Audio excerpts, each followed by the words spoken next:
Hey guys, it's Omer from MMOs.com doing a quick weekly news recap of all major MMO news and announcements for the week ending December 11th, 2017. This is episode number 125 of the recap, and the first bit of news this week comes from Game Ago, and the news is that Dragon's Prophet relaunched this week as Savage Hunt.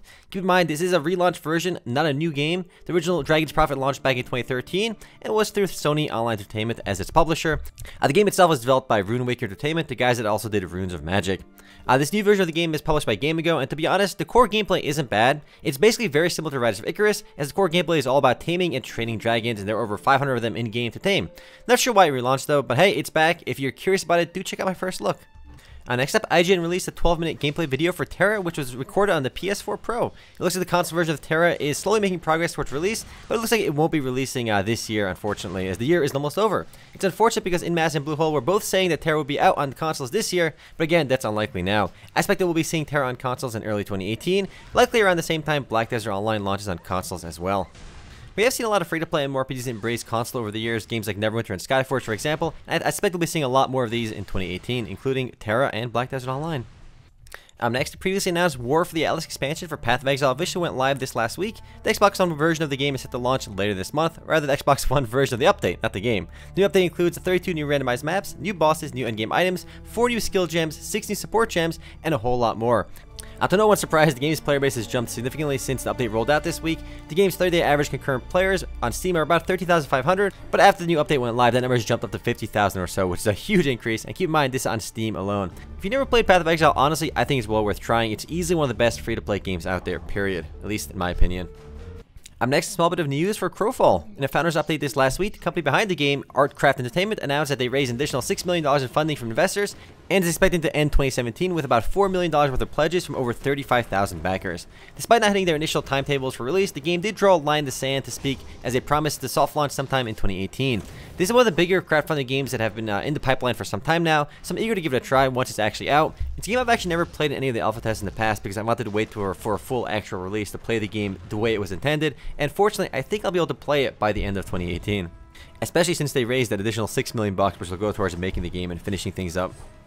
Speaking of fundraising, Heroes and Generals developer Rotomoto also announced that they raised money this week. They received a $5 million investment to continue developing their game. For those of you that never heard of Heroes and Generals, it's a unique title. It's basically a World War II shooter, but each smaller battle has an impact on an ongoing, persistent war. It's not quite like PlanetSide 2, but small battles, which are lobby-like, have impacts on a bigger, persistent, ongoing battle. And while it's not the most popular game out there, it still gets a pretty sizable player base. It gets about 4,200 players online at any given time on Steam, which is, again, still not that bad. In fact, it easily makes it one of the most popular free-to-play shooters on Steam.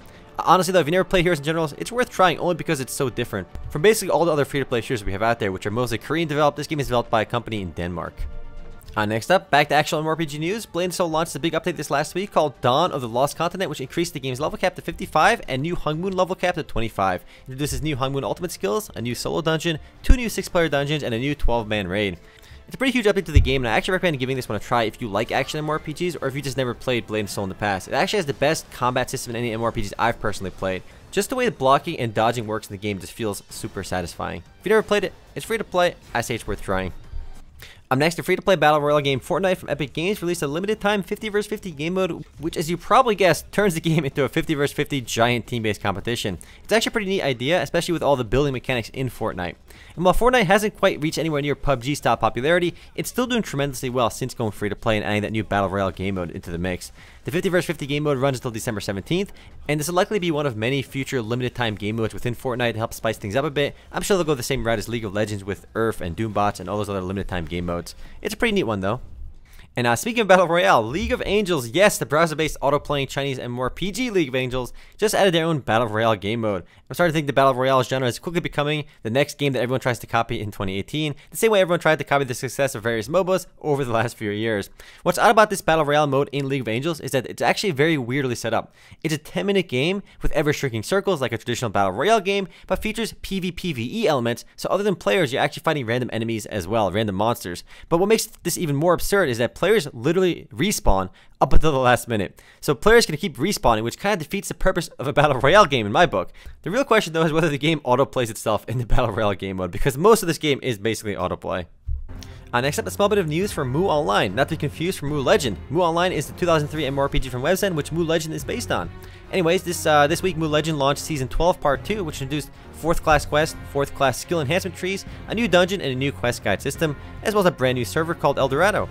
Despite the game's age, MMO Online is still insanely popular. If you log into the official webs and servers, the towns in the game are still mega packed. Plus, it has a huge private server community as well.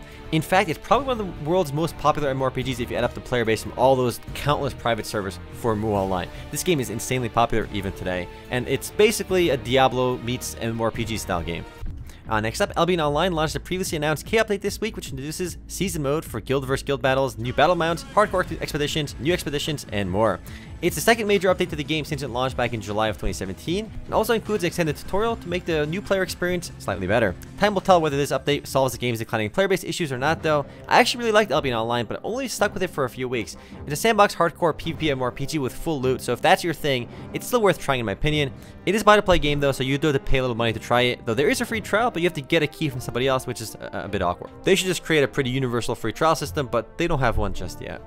Up next, the previously announced Miri character for Vindictus launched this week in the North American version of the game. Miri is the 12th playable character in Vindictus, and likely won't be the last one either. The Miri update also makes some changes to secondary equipment. All characters can now equip these secondary items. As with any big update, there's also a handful of events going on right now to encourage players to come back to the game and try the new character class. Since Miri went live, the game's player base on Steam charts have jumped from 365 players online to about 700, but remember, those are numbers on Steam only. I'm pretty sure there's many more people playing on the Nexon launcher. Next up, a bit of a sad tale from Venezuela. Due to hyperinflation and terrible economic conditions, many people in Venezuela have resorted to gold farming and MMORPGs to pay their bills. In a recent Bloomberg article, a 27-year-old former engineer talked about how he's been farming gold in RuneScape to provide for his family, and how every time Jag expands his accounts, it sets him back weeks because he's got to grind back up to be able to farm gold efficiently. He even said, quote, "Shouldn't they be proud the entire family is being fed off their game," end quote, which provides an interesting perspective on the entire gold farming selling issue.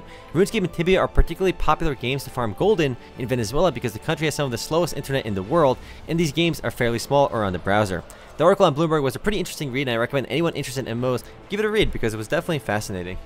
Next up, Elder Scrolls Online released a new house in the game called Pariah's Pinnacle, which is available for sale in-game for $91, which created a bit of an outrage by the community because some people feel that the price is a bit too high on it. The way I look at it though is it's a simple cosmetic thing essentially. The housing doesn't really impact the game too much, and there's no real pay-to-win elements over here, so I personally don't mind this too much, but obviously someone that really wants to get one of these houses can definitely be upset about that $91 price tag.